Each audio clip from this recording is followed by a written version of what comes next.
கிழக்கினுடைய ஊராட்சி சபை கூட்டத்திற்கு கலந்து கொண்டு சிறப்புரையாற்றிருக்கின்ற மதிப்பிற்குரிய மாவட்ட ஆட்சித்தலைவர் அவர்களுக்கும், நிகழ்ச்சியிலே பங்கெடுத்து கிராம சபை கூட்டத்தை ஒருங்கிணைத்திருக்கின்ற மதிப்பிற்குரிய திட்ட இயக்குநர் அவர்களுக்கும், முன்னிலை வைத்து சிறப்பித்துக் கொண்டிருக்கின்ற மதிப்பிற்குரிய மாவட்ட வருவாய் அலுவலர் அவர்களுக்கும், வருவாய் கோட்டாட்சியர் அவர்களுக்கும், வட்டாட்சியர் அவர்களுக்கும்,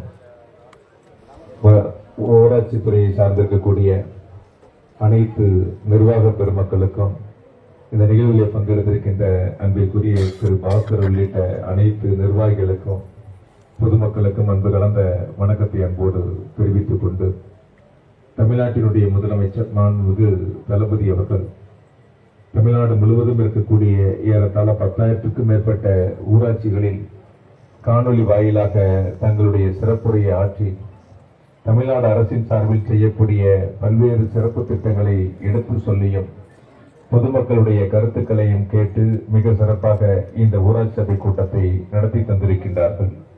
அந்த வகையில் கடந்த 2021ஆம் ஆண்டு மே மாதம் ஆட்சி பொறுப்பேற்ற மாண்பு முதலமைச்சர் அவர்கள் நம்முடைய ஆண்டாங்கோயில் கீழ்வாகம் ஊராட்சிகளுக்கு மட்டும் சுதந்திரம் பெற்ற நாள் முதல் இதுவரை இல்லாத ஒரு வரலாற்று நிகழ்வாக ஏறத்தாழ இந்த 4.5 ஆண்டுகளில் 17 கோடி ரூபாய் அளவிற்கான வளர்ச்சி திட்டங்களையும் நலத்திட்டங்களையும் மாண்பு முதலமைச்சர் அவர்கள் நம்முடைய கீழ்வாகம் ஊராட்சிகளுக்கு வழங்கியிருக்கின்றார்கள்.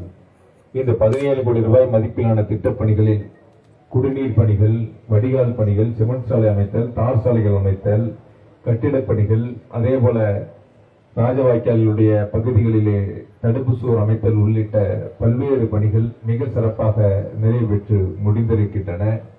இந்த நிகழ்வோடு சேர்த்து இன்றைய ஊராட்சி சபை கூட்டத்தில் ஏறத்தாழ 13 கோடி ரூபாய் அளவிற்கான தார் சாலைகள் அமைத்தல், சிமெண்ட் சாலைகள் அமைத்தல், வடிகால் அமைத்தல், தெருவிளக்குகள் அமைத்தல், புதிய குடிநீர் திட்டப்பணிகள் என 13 கோடி ரூபாய்க்கும் மேற்பட்ட தேவைகளை நாம் இந்த ஊராட்சி சபையிலே தீர்மானமாக வைத்திருக்கின்றோம். இந்த ஊராட்சி சபை கூட்டத்தின் வாயிலாக உங்களிடத்தில் நாங்கள் ஒரு உறுதியை சொல்வது, இன்று வைக்கப்படுகின்ற இந்த 13 கோடி ரூபாய் மதிப்பிலான பணிகளுக்கு 6 மாத காலத்தில் முழுமையாக மாண்பு முதலமைச்சருடைய நிதிகளை பெற்று நிறைவேற்றப்படும் என்ற உறுதியை உங்களுக்கு அன்போடு தெரிவித்துக் கொள்கின்றேன்.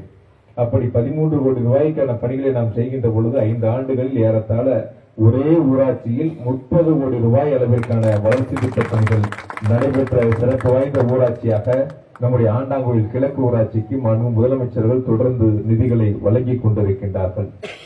ஏற்கனவே நாம் பெரியார் நகர் பகுதியில் குறிப்பாக அமராவதி ஆற்றின் குறுக்கே சிறப்பு வாய்ந்த ஒரு தடுப்பணை அமைக்கப்பட்டு 15 கோடி ரூபாய் மதிப்பிலே அது பொதுமக்களுடைய பயன்பாட்டிலே இருக்கின்றன. இன்னும் பல்வேறு பணிகளை மாண்பு முதலமைச்சர்கள் நமக்கு வழங்குவதற்கு தயாராக இருக்கின்றார்கள்.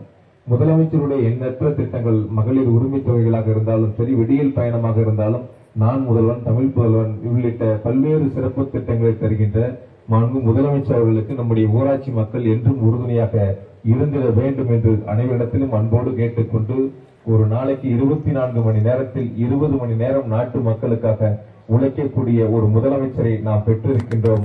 கரூர் மாவட்டம் என்று சொன்னால் தனி கவனம் செலுத்தி அரசினுடைய நிதிகளை கொடுத்து திட்டங்களை தொடங்கி வைத்து, குறிப்பாக இந்த 4.5 ஆண்டுகளில் கரூர் மாவட்டத்திற்கு ஒரு அரசு வேளாண்மை கல்லூரி, ஒரு அரசு கலை மற்றும் அறிவியல் கல்லூரி, 40 கோடி ரூபாய் மதிப்பீட்டிலே புதிய பேருந்து நிலையம், அதே போல கரூர் காமராஜ் மார்க்கெட் வணிக வளாகம் உள்ளிட்ட பல்வேறு சிறப்பு திட்டங்களுக்கான நிதிகளை கொடுத்து மாண்பு முதலமைச்சர் அவர்கள் மக்களுடைய பயன்பாட்டிற்கு வழங்கி இருக்கின்றார்கள். அந்த வகையில் இன்னும் பல்வேறு சிறப்புகளை வழங்குவதற்கு தயாராக இருக்கின்றார்கள். முதலமைச்சருடைய திட்டங்களை இன்னும் நாம் முழுமையாக பெற்று சிறப்பு வாய்ந்த ஊராட்சியாக, முதல்நிலை ஊராட்சியாக, வளர்ச்சி பெற்ற ஊராட்சியாக, அனைத்தும் தன்னிறைவு பெற்ற ஊராட்சியாக ஆண்டாங்கோயில் கிழக்கு ஊராட்சியை மாற்றிடுவோம்.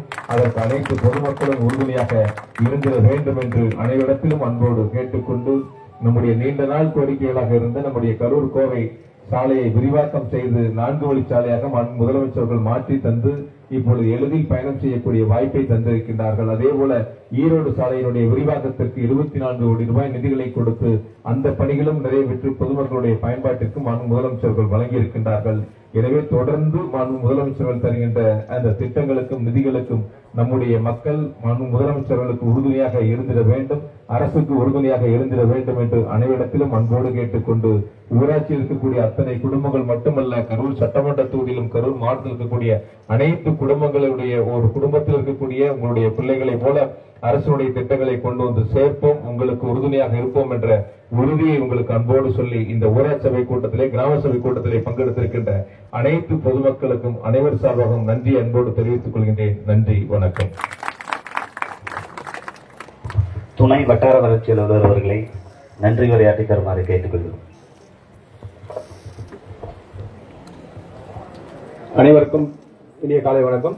இன்று நடைபெற்ற கிராம சபை கூட்டத்திற்கு கலந்து கொண்ட மதிப்புக்குரிய கரூர் சட்டமன்ற உறுப்பினர் அவர்களுக்கும், கரூர் மாவட்ட ஆட்சித்தலைவர் மற்றும் மாவட்ட வருவாய் அலுவலர், திட்ட இயக்குநர்கள் மற்றும் வருவாய் கோட்டாட்சியர், வட்டாட்சியர் மற்றும் அனைத்து துறை அலுவலர்கள், ஊர் பொதுமக்கள் அனைவருக்கும் வருகை தந்த சிறப்பித்தமைக்கு ஆண்டங்கள் கிழக்கு ஊராட்சி ஒன்றியத்தின் சார்பாகவும் மாவட்ட நிர்வாகத்தின் சார்பாகவும் அனைவருக்கும் நன்றியை தெரிவித்துக் கொள்கிறேன். நன்றி, வணக்கம்.